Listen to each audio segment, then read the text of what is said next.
A lot of office work in Bengal is done in English.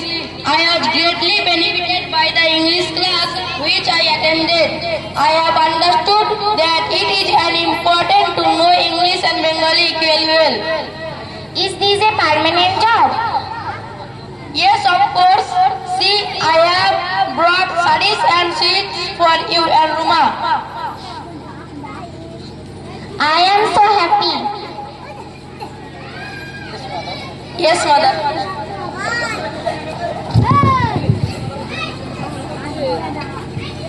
Brother, Yes, you look worried. Will you tell me why?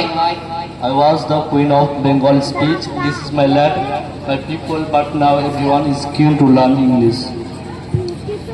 You see, India is a big country. People speak different languages here, but many of them know English. I help them to understand each other. You are right. I link the different regions together, so I am needed for my usefulness. But you live in the hearts of your people. Look at this family. Shall we stay like brothers then? Yes, come let's hold hands. Assalamu alaikum. আসসালামু আলাইকুম ওয়া রাহমাতুল্লাহি ওয়া বারাকাতুহু।